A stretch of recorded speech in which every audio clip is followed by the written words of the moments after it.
Good afternoon, everyone. I'm Muriel Bowser. I am the mayor of Washington, D.C. I'm at Metropolitan Police Department's 4th District on Georgia Avenue. I'm joined by Chief Conti, members of the Metropolitan Police Department leadership, as well as the Deputy Mayor for Public Safety and Justice.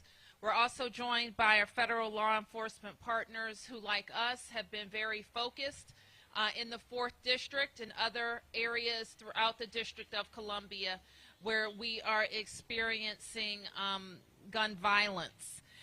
We have said before, and we'll say again, that we are very focused on guns, illegal guns, and the people who are willing to use them.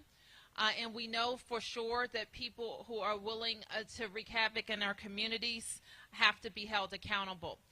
Chief Conti today is going to describe the work that went into important arrests made today that we know will make our community safer. So I'm going to turn to Chief Conti. Thank you, Madam Mayor. Good afternoon. On Saturday, September the 4th at approximately 7:33 p.m., MPD members from the 4th District responded to the 600 block of Longfellow Street Northwest for the sounds of gunshots. Upon arrival, members located multiple victims suffering from gunshot wounds. DC Fire and Emergency Medical Services responded to the scene and transported 3 adult male victims to an area hospital for non-life-threatening injuries.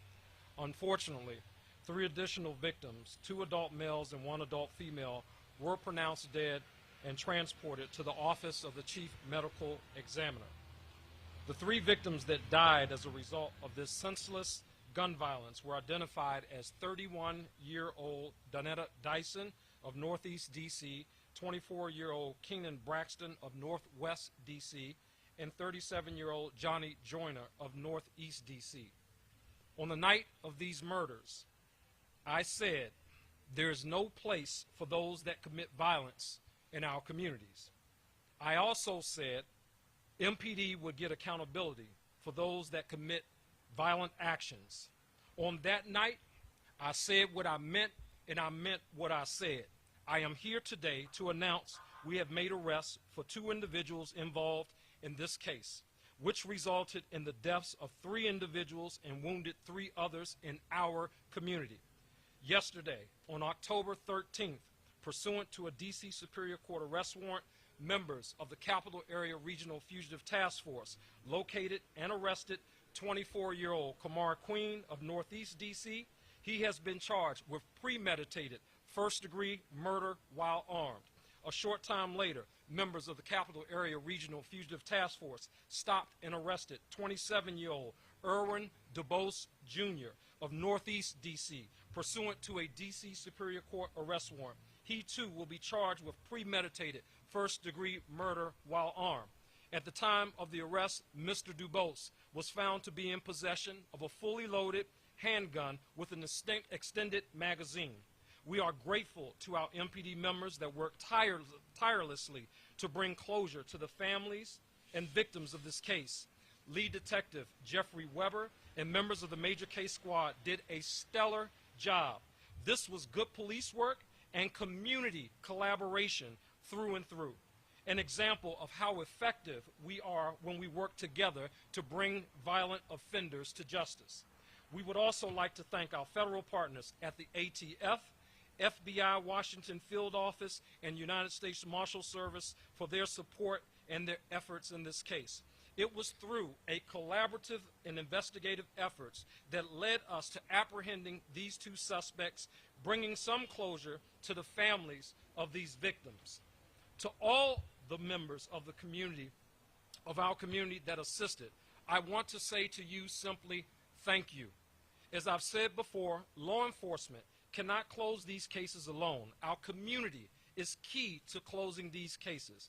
I should add that we are still investigating this matter and more arrests are probable. If you have, to our communities impacted by these senseless acts of gun violence, the MPD and this administration will continue to work towards a safer community by holding violent criminals accountable for their actions.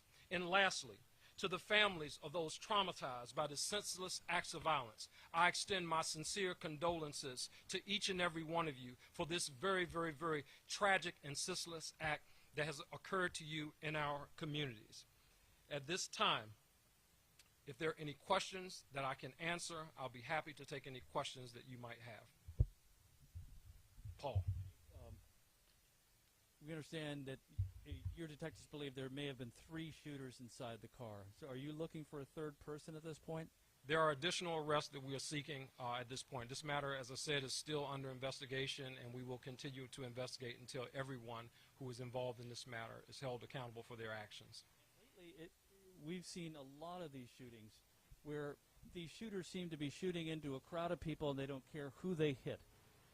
Were these, do you know the motive? Were they after one person, more than one person? What happened up there?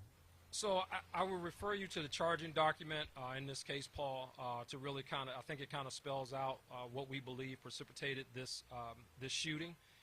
Unfortunately, it's a very senseless act. I mean, that's really kind of the bottom line. You know, nothing would justify this type of violence that occurred in our community. And when we see these types of things happening, I am just happy that community and police were able to work together to bring this case to closure. One other thing.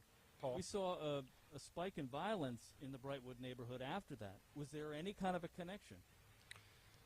There are some connections there, but some things are totally unrelated to this. And we'll continue to investigate those cases that are open. We'll continue to investigate those cases to see if any are linked. But right now, those cases, we continue to request the public's assistance.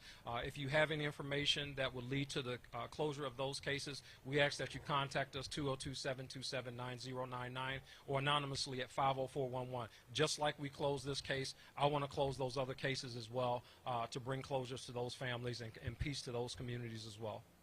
Sam. Chief, just curious, what role do the federal agents play in an arrest like this?